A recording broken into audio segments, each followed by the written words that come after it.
генпрокурор Кравченко призначив обласних прокурорів. Цікаво. Тепер новий прокурор є у Київській області, ще у Вінницькій, Одеській, Закарпатській. Тут прям цілий список. Що сказати? Давно пора. Так, щось я зачитала з цих новин, у мене відпустка ж як-ніяк.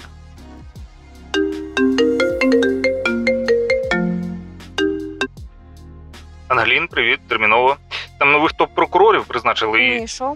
Я у відпустці. Так прикинь, у коментах всі тільки й пишуть, що в них інвалідність. Блін, вибач, зараз в'їжджаю в тунель, немає зв'язку. Чуєш? Ти в декларації їх дивилась?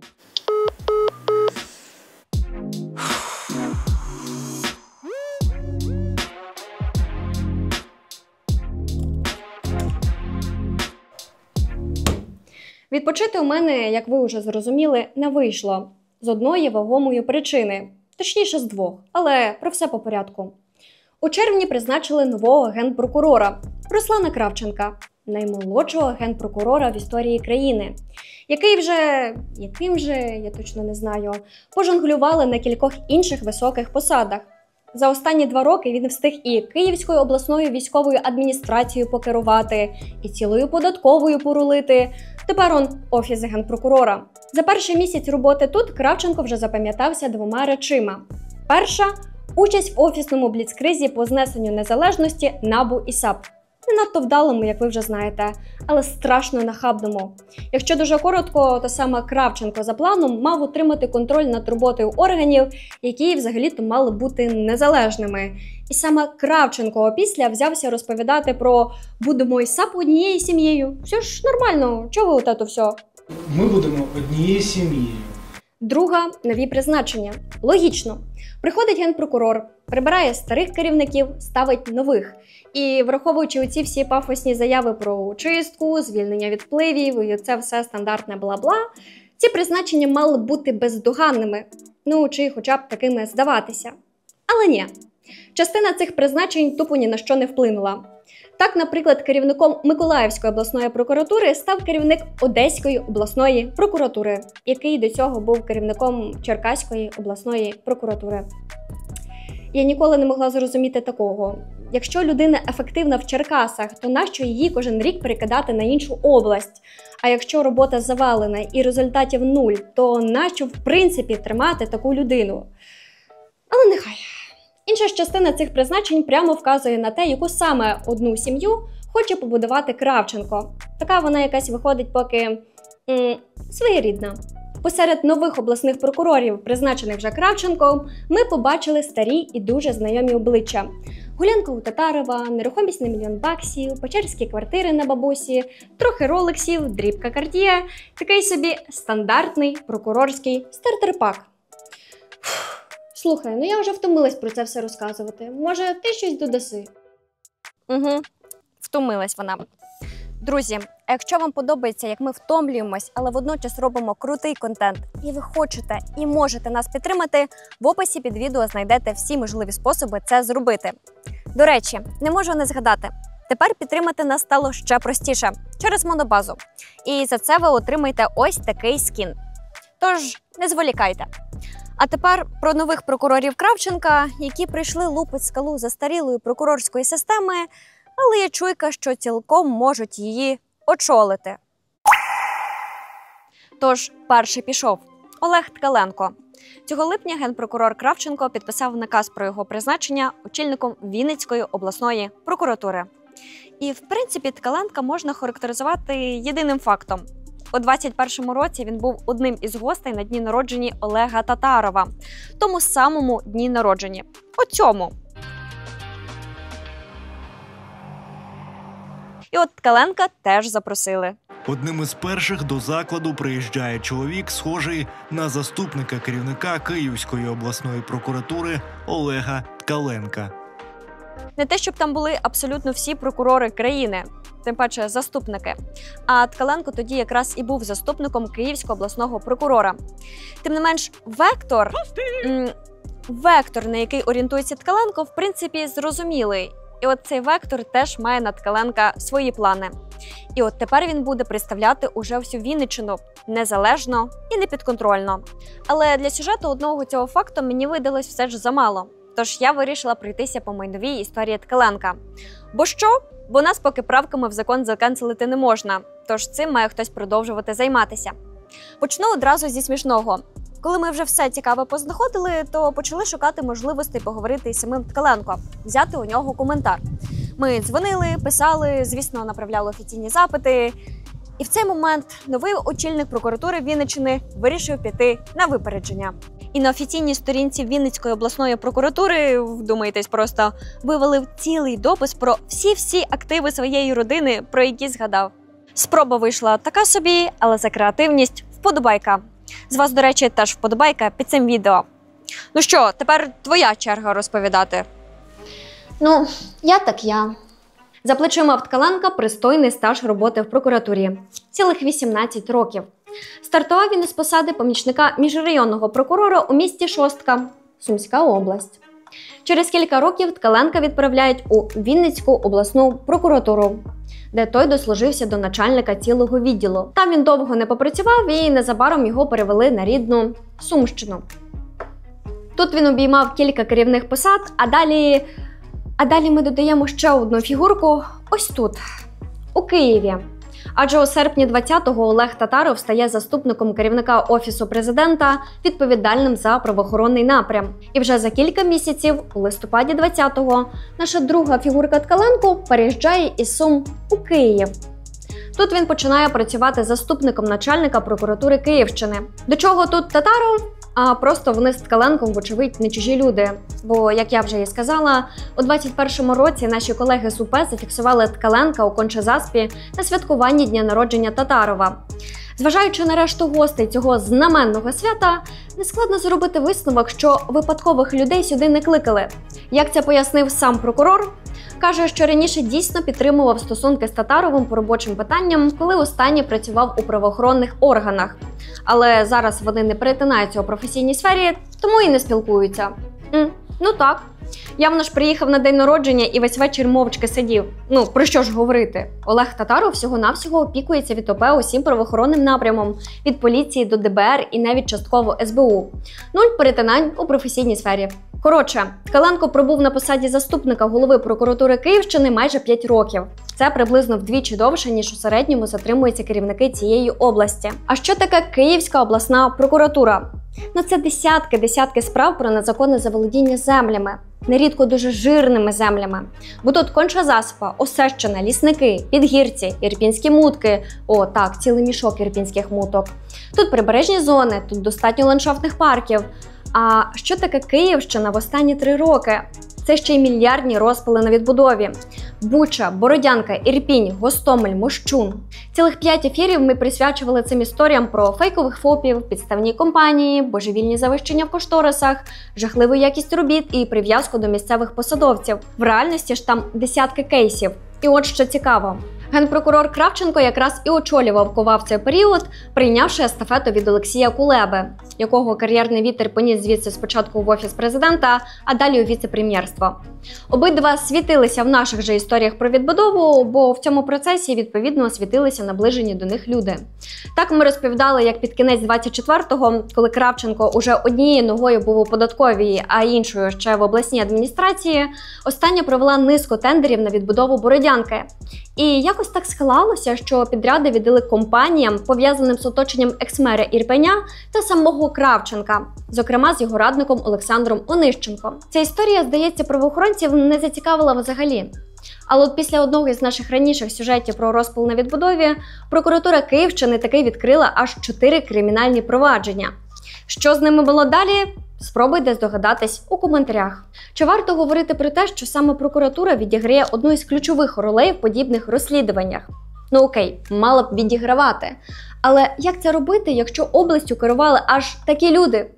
Сумніваюся, що обласному топ-прокурору дали б можливість йти на підвищення, якби ефективність роботи була високою. Не для того цих людей на офісні дні народження кличуть. Втім, це геть не все, що я хотіла б розповісти, бо до Ткаленка у мене ще купа майнових питань.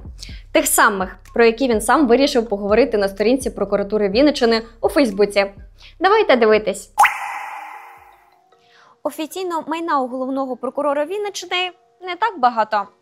Якщо ви очікували побачити у нього принаймні якусь квартиру в Києві та ще кілька авто, то ні. Замість квартири – гараж в одному столичному ЖК, де Ткаленко декларує проживання із сім'єю у помешканні батька. Про квартиру батька ми поговоримо трішки пізніше. Замість кількох авто – однісінький BMW X5 22-го року випуску, куплений у тому ж році. Так, це геть нескромно. Тачка дружині прокурора обійшлася приблизно у $65 тисяч.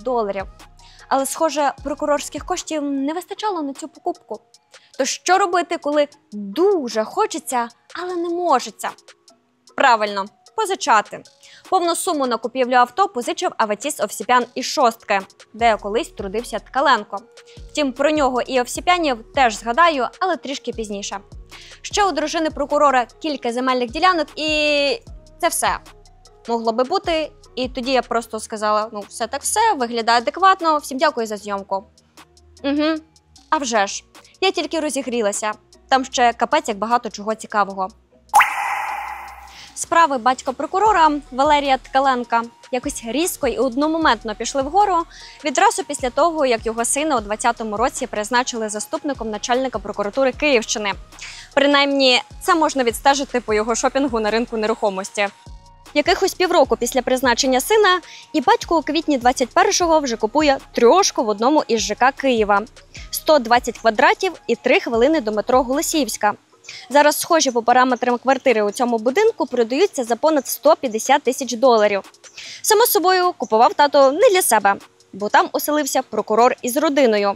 І через півроку вони ж докупили там ще й гараж, де зовсім скоро стоятиме машина, на яку не вистачало грошей і довелося позичати. Воно ж так завжди відбувається. Втім, якщо все добре, то просто відійди і не заважай. Тож ще рік, і батько прокурора вкладається у будинок у дорогому котеджному містечку Goldfish, яке знаходиться, як описує сам забудовник, в оточенні мальовничих лісів на березі каналу Дніпра із власним пляжем і човновим причалом. Коротше, прямо на дамбі Київського водосховища. За даними Лун, ціна на котедж у цьому містечку на момент купівлі стартувала від $230 тисяч. Знову ж таки, це в той рік, коли дружині прокурора не вистачало на X5 і доводилося позичати. Зрада? Скандал? Прокурор має пояснення. Каже, що батько придбав нерухомість за дуже і дуже крутим дисконтом. Бо ж по рукам вдарили на початку лютого 22-го, коли, за словами прокурора, на тлі новин про можливе вторгнення Росії, нерухомість під Києвом роздавали чи не задарма взагалі. Це не пряма цитата. Пряма звучить як «тоді уже ринок почало штурмити». Правда, я такого не пам'ятаю, але, можливо, це стосувалося якраз дуже дорогих котеджів. Чи одного конкретного котеджу. Тож Валерій Ткаленко прийняв цей ризик, купив будинок, зробив ремонт і через кілька років продав це діло. І виходить, що батько прокурора за неповний рік десь знайшов гроші на купівлю нерухомості у класній локації Києва, плюс у дорогому передмісті. Пояснення? Слово надається Ткаленку. Приготуйтесь, версія дуже незвична. Нічого подібного раніше ви не чули.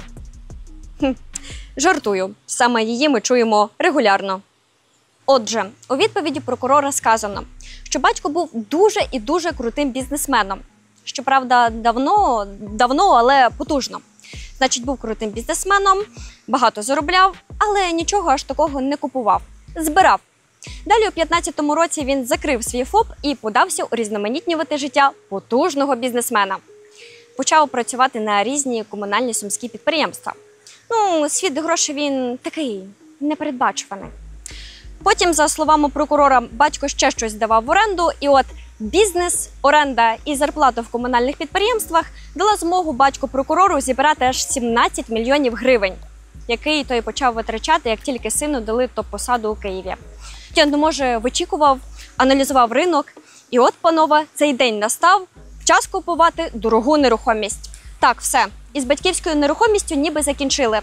Але є ще люди, які профінансували беху для дружини прокурора. Так хто ця родина Овсіпян із шостки, якій не проблема купити X5? Та й не тільки, які і не шкодували свої авто прокурорській сім'ї, і квартири давали для пожити, і самі якось непомітно накупили майна у Києві на $1 мільйон, коли Ткаленко сюди переїхав. Про родину Овсіпян варто знати кілька фактів. Перший. У них є кілька магазинчиків і своя мережа продуктових супермаркетів у Шостці під назвою «Оксана» в честь Оксани Овсіпян. Ну і судячи з назви мережі, саме вона тут за головну. До грудня 24-го в родини було 2 точки цієї мережі. Нині відкрилась ще одна. Маркети виглядають, як і будь-який локальний рітейл.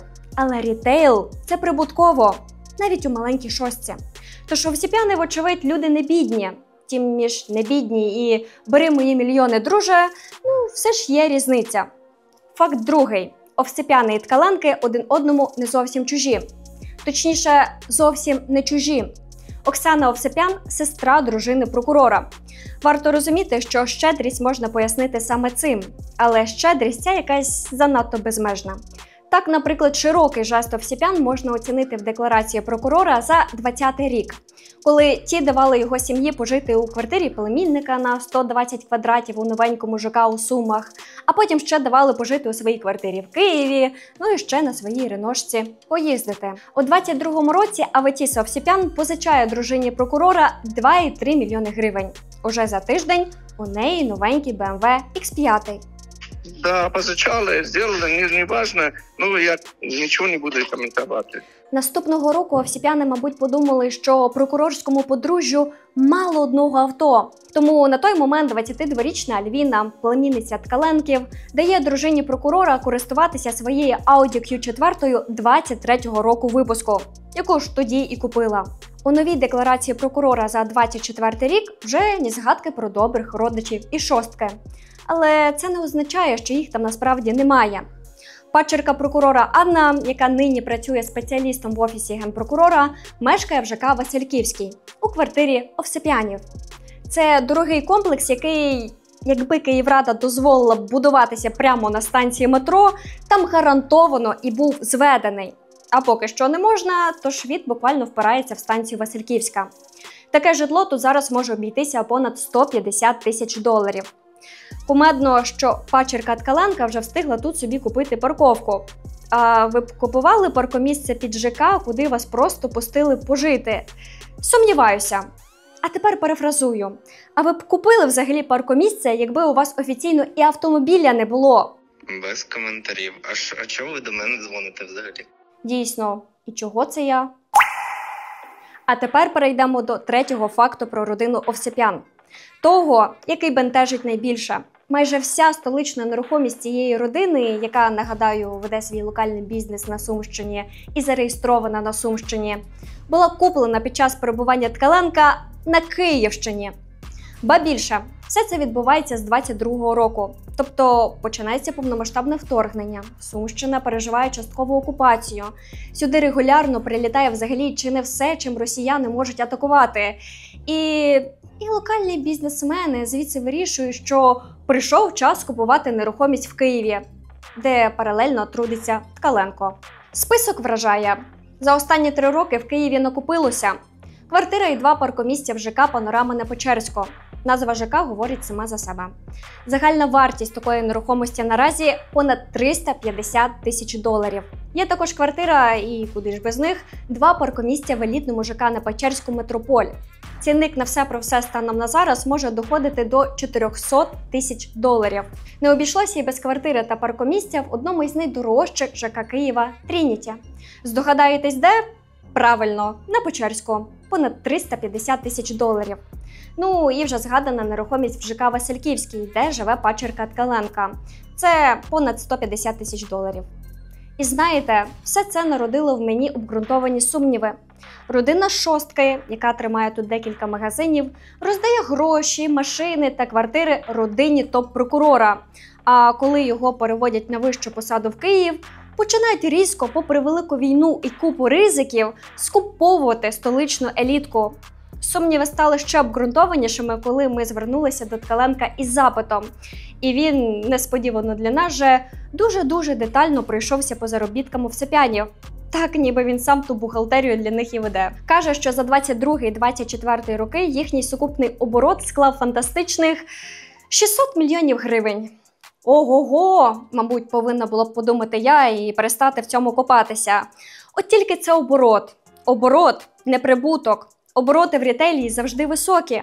Наприклад, вся мережа Novus, яка працює ж не лише в Шості, а по всій країні, у 24-му вийшла на виторг в 29 мільярдів гривень. Чистий прибуток був майже в 60 разів меншим – 500 із гаком мільйонів. Мережа Оксана – це, звісно ж, не Novus, я розумію. Куди там тому Новусу? Але якщо керуватися такою ж формулою, то прибутку навряд вистачило б навіть на якусь одну із куплених квартир у Києві. Тож або мережа магазинчиків в місті, яке безперервно атакують росіяни і звідки масово виїжджають люди, зламала шаблони і виявилась золотою, або справа все ж в прокурорській посаді Ткаленка. Тим паче він сам же і користується активами овсеп'янів. Регулярно. Є про що подумати, правда? А закінчити блог хотіла б красивою цитатою. Чесність – основа довіри. А довіра не будується на замовчуванні. Мені, як генеральному прокурору, неприємно писати про злочини всередині органів прокуратури. Але ще гірше – мовчати або закривати очі. Я обіцяв нікого не покривати. Це нещодавній допис Кравченка про вручення підозр 2 прокурорам з посадами заступників в обласних прокуратурах. Генпрокурор пообіцяв нікого не покривати і вигнав цих 2 підозрюваних зі своєї сім'ї. І знаєте, виганяти з сім'ї людей, яких ти не призначав, не так вже й тяжко. Це навіть рейтингово, хайпово. Це не мої, мені їх підкинули. А як все буде відбуватися, якщо треба буде вигнати зі своєї сім'ї тих, кого ти тільки що власноруч і розставив на топ-посади? Якщо пояснень про всі мільйони і щедрі подарунки все ж ніяк не вийде витягнути? Менше з тим, наш же другий персонаж сьогодні є. Теж свіжопризначений Кравченком. І от йому не позаздриш. Його сім'я то тимчасово перебувається в елітних квартирах на Печерську, записаних на пенсіонерку, то обраниця прокурора світить в інстаграмі суцільними карт'є. Тяжкі часи, панове, вони нікого не милують. Новий очільник Закарпатської обласної прокуратури Мирослав Пацкан прийшов у сім'ю Кравченка цього липня. Свою кар'єру починав скромно – помічником районного прокурора Закарпаття. Далі він був і прокурором Ірпеня, і заступником прокурора Рівненської області, і першим замом прокурора Житомирської. А з 21-го року знову починає працювати на Київщині. Остання посада перед підвищенням – перший заступник керівника Бориспільської окружної прокуратури. Здається, тут трохи не вистачає фішок. А ось 2 фішки. Адже Мирослава Пацкана не можна розглядати у відриві від його родинних зв'язків. І зараз зрозумієте чому. Так, звичайно. Почнемо із першої фішки. Його тестя Василя Смітюха, екс-начальника одного із відділів прокуратури міста Києва. Він фігурував у нашому давньому розслідуванні про дерибан землі у Жулянах. Серед тих, хто отримав земельні ділянки, Василь Смітюх, брат нардепа від партії регіонів Григорія Смітюха. Ну і ще ми його ловили п'яним за кермом. За кермом автомобіля, записаного на свого брата-депутата. Так Григорія, так від партії регіонів. Чудові зв'язки, я вважаю. Родина зі сторони прокурора – теж нічого. Друга фішка – батько прокурора Василь Пацкан. Донедавна він був начальником Ужгородської державної податкової інспекції. Нині – заступник цієї інспекції. І зважаючи на те, скільки бізнесу переїхало на Закарпаття, роботи у батька прокурора за останні кілька років значно додалось. Коротше, не родина, а серйозна така збірна по посадовцям. Тож Мирославу не залишалося нічого іншого, як не підкачати своїх і очолити прокуратуру рідної області. То зараз точно є чим зайнятися. Довозив до межі з Угорщиною і показував, як непомітно туди потрапити. На Закарпатті затримали прикордонника, який під час своєї зміни допомагав військовозобов'язаним виїжджати з України. Близько 2 мільйонів гривень щомісяця. Стільки на контрабанді цигарок заробляли спритники на Закарпатті. Затримали членів угруповання чорних лісорубів, причетних до масштабної вирубки лісу.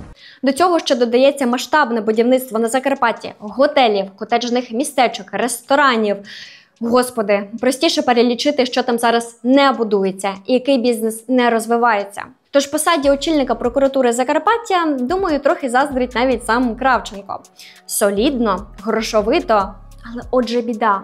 В декларації такої серйозної людини майже нічого немає. Тож ми от почали цікавитися, що там насправді, і знаєте що? Пацкан також викатив допис про своє нічого на сторінці обласної прокуратури, як і Ткаленко. Здається, новий генпрокурор привів якогось піарника чи кризового менеджера, який тепер роздає універсальні поради всім підлеглим. Я, в принципі, і не проти. Взагалі, пропоную кожній обласній прокуратурі долучитися до цього флешмобу, а ми потім виберемо найцікавішу історію і зробимо сюжет. Так, трошки відволіклась. У декларації нового очільника прокуратури Закарпаття майже нічого. В реальності ж у нового очільника прокуратури Закарпаття все значно краще. Тесть і теща прокурора володіють палациком на 700 квадратів у Козині. Ось цим, який ви зараз бачите на екрані. Батьки самого прокурора проживають у будинку в Ужгороді на ні багато, ні мало, якихось 450 квадратів. І здавалось би, якщо найближчі родичі прокурорської сім'ї живуть так нормально, то, напевно, їхнім дітям теж би мало б щось перепасти. А ось і ні. У них тільки Toyota Camry 23-го року випуску, навіть не 25-го. І все. Ну окей, пацкан ще якось вклався в недобут у Києві, але той перестав будуватись, тому тільки Camry і чужі стіни. Пацкан декларує, що користується якоюсь нерухомістю, що належить Кошерець Ганні Сергіївні. Я отак повністю її ім'я називаю, прямо з по батькові, бо пані в літах. Сама вона з Камінь-Каширського району Волинської області, але так в житті сталося, що в неї завалялись свіжопридбані дорогі квартири на Печерську, і там же 2 паркомісця. Тому сім'я пацканів не могла не скористатися такою нагодою і оселилася ось у цьому ЖК, квартиру у якому і належать Кошерець. Зараз такі обидві разом коштують десь під 350 тисяч доларів, а родина прокурора якраз обома і користується. Зручно. Хто ця щедра Кошерець? Бабуся дружини прокурора. Парам-пам-пам. Як так? Звідки у бабусі гроші? Це питання можна вважати класикою антикорупційних розслідувань і золотими літерами викладати десь на прохідні в НАБУ, бо це вже тупо мем. Ми запитали у пацкана і почули драматичну, сповнену різними сюжетними лініями історію, яка гідно була б лягти в основу нової роботи Мартіна Скорсезе, а не бути відповіді на наш запит, але життя жорстоке і бентежне. Тож, за словами прокурора, у 17-му році бабуся вирішує продати свою стару 4-кімнатну квартиру в Києві, щоб проінвестувати у 2 новіші. Ну і заразом взяла ще 2 паркомісця. А чому би й ні? Що це за стара квартира? У не дуже свіжому будинку, зате в максимально топовій локації. Буквально на в'їзді в Новопечерські Липки. Ось цей будинок, ось Новопечерські Липки. Звідки у бабусі з Камінь-Каширського району Волинської області 4-кімнатна хата в центрі Києва? Не повірите. Її вона отримала у подарунок. За місяць до того, як продала і виручені гроші проінвестувала в житло, яким тепер користується прокурор. Якщо що, я зараз не вигадую, ось витяг із Держреєстру. І все це сталося якраз за лічені тижні до гучного одруження пацкана з її онукою. Гучне, бо про це місцеві медіа писали. Ну окей, то був Київ, тепер в біографії пацкана Закарпаття. І що? Декларації без змін. Все як і було. А в дійсності ж дружина прокурора там відкрила бутік брендового одягу. Місце топ у самому центрі, в хвилинах пішки від облради і набережної Незалежності. Продають тут стандартний набір. Тапки від Hermes, сукні від Dior, окуляри від Cartier і навіть лабубу. Але тригернуло мене дещо інше. Роздивляючись інстаграм-сторінку бутіка, я не могла не помітити руки прокурорської дружини. А точніше того, що на цих руках. І цього «щось» в декларації теж немає. Ось тут дружина прокурора позує в годиннику, схожому на Rolex Datejust, орієнтовною вартістю від 8 тисяч доларів. А, і ще тут, і ще на цій фотці, коротше, носить роликси регулярно. В інших дописах Наталія світить своїм другим годинником, схожим на Cartier. Цінник на таку модель стартує теж від 8 тисяч доларів. Причому, як і у випадку ролексів, світить ним частенько. А на цих фото на її руці виблискує ще одна прикраса, схожа на Cartier, а саме на каблучку орієнтовною вартістю в $11 тисяч. Якось не дуже в'яжеться з історією про інвестував у недобут, а поки тимчасово перебуваємось на квартирах бабусі, суду за комуналку. Правда? І якщо мені правильно підказує антикорупційне законодавство, то такі прикраси мали б бути в декларації пацкана, а їх там немає. Що каже про це сам прокурор?